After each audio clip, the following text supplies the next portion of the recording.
On poursuit avec la correction de l'exercice 7, une histoire de représentation graphique. On souhaite tracer la représentation graphique de la fonction f de x égale 0,5x plus 3.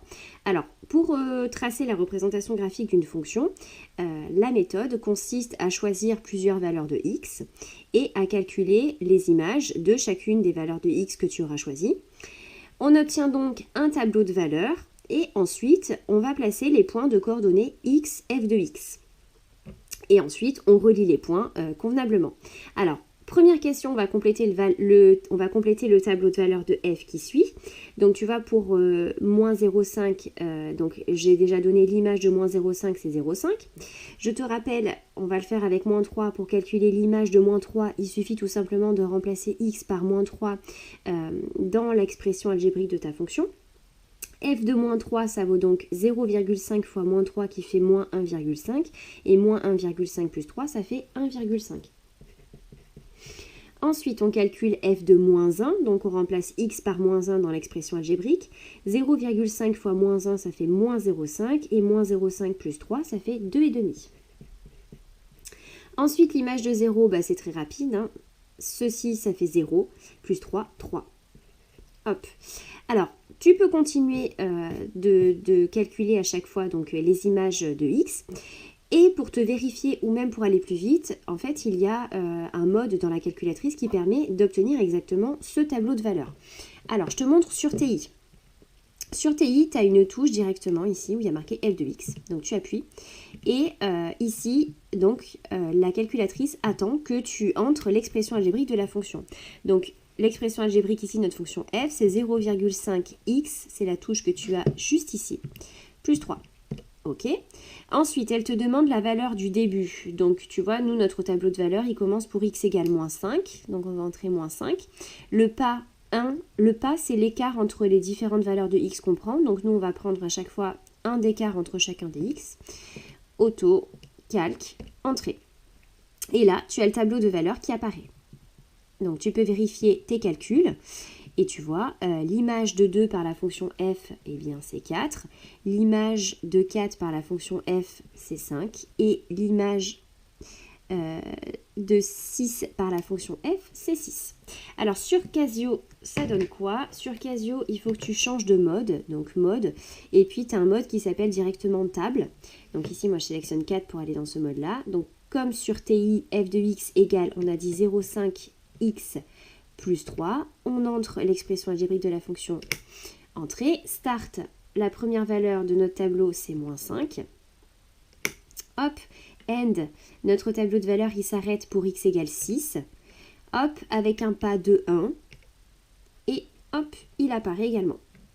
Voilà pour les petites manipulations sur calculatrice, mais je te rappelle quand même que ça reste une notion de base que tu dois, enfin ça fait vraiment partie des choses de base que tu dois maîtriser, calculer l'image d'un point par une fonction f.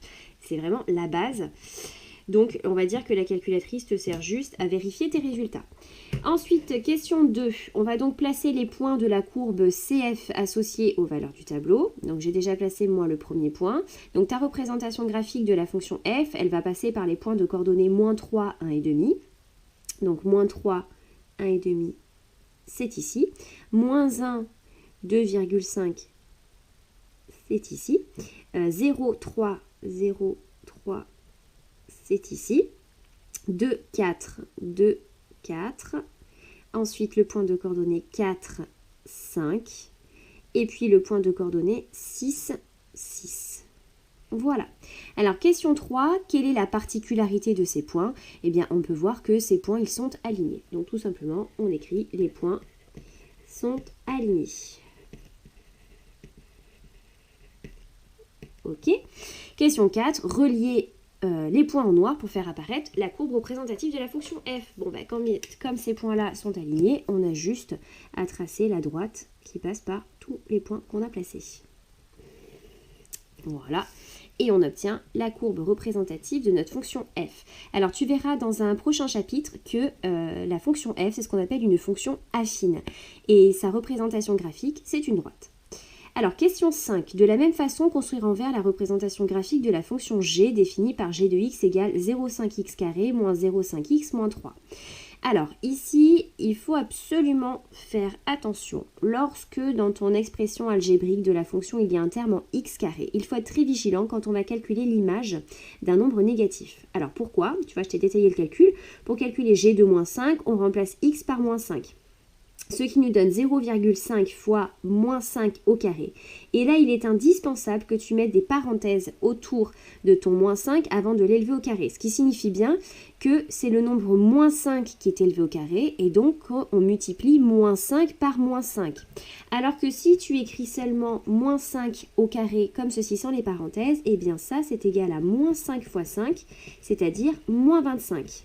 Donc attention, c'est l'erreur classique qu'il ne faut plus que tu fasses à partir de maintenant. Quand tu as un terme en x carré dans l'expression algébrique de ta fonction et que tu veux calculer l'image d'un nombre négatif, pense bien à ces parenthèses ici. Sinon tu vas avoir un problème de signe et forcément tous tes calculs seront faux. Donc je t'encourage vivement à calculer par toi-même ici les premières images et tu pourras ensuite vérifier à l'aide de la calculatrice les valeurs que tu auras trouvées. Alors si on vérifie, si on cherche à obtenir la table de valeurs avec la calculatrice, donc f de x, hop, l'expression algébrique cette fois-ci c'est 0,5x carré moins 0,5x, mince, moins 0,5, oh mais j'ai tout effacé, c'est pas grave, on recommence, 0,5x carré. Moins 0,5x moins 3. Hop, on va prendre un tableau de valeurs qui va débuter, en moins 5 je l'ai fait donc on peut le faire démarrer à moins 4 avec un pas de 1 toujours et c'est parti. Donc l'image de moins 4 par la fonction f c'est 7, l'image de moins 3 c'est 3, l'image de moins 2 c'est 0, l'image de moins 1 c'est moins 2, l'image de 0 c'est moins 3, l'image de 1 c'est moins 3. L'image de 2, c'est moins 2. L'image de 3, c'est 0. L'image de 4, c'est 3. L'image de 5, c'est 7. Et l'image de 6, c'est 12. Alors, au niveau des valeurs, tu dois t'apercevoir ici. Regarde ce qui se passe. On a 12, 12, 7, 7, 3, 3, 0, 0, moins 2, moins 2, moins 3, moins 3. Donc là, tu as de la symétrie. Il y a une symétrie au niveau de la représentation graphique. Alors on y va, on place les points. Alors ici tu vois 12 g de x, donc je vais avoir 12 en ordonnée. Bon, mon axe des ordonnées n'est pas gradué jusqu'à 12, donc c'est pas grave, ce point là je ne vais pas le placer, je vais commencer à placer le suivant. Alors moins 7, 4, moins 4, 7, pardon, j'inverse. Moins 4 en abscisse, 7 en ordonnée. Hop, ensuite moins 3, 3. Moins 3, 3. Et puis tu vois, je t'ai mis la couleur aussi pour te repérer sur les axes. Je te rappelle qu'en abscisse, ce sont les valeurs de x qu'on a choisies. Et en ordonnée, ce sont les images, donc les valeurs de f de x. Alors ensuite, le point de coordonnées moins 2, 0. Le point de coordonnées moins 1, moins 2. Le point de coordonnées 0, moins 3.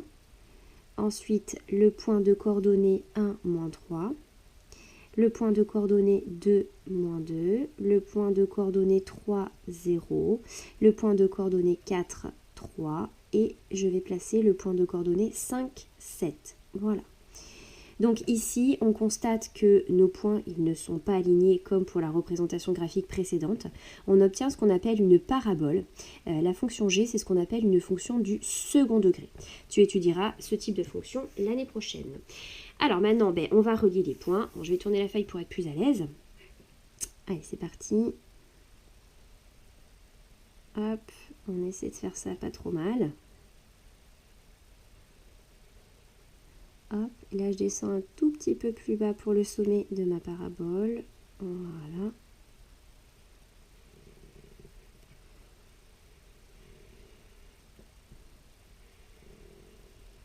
Voilà. Et puis une fois que tu as l'allure qui te paraît pas mal, on n'a plus qu'à repasser en vert.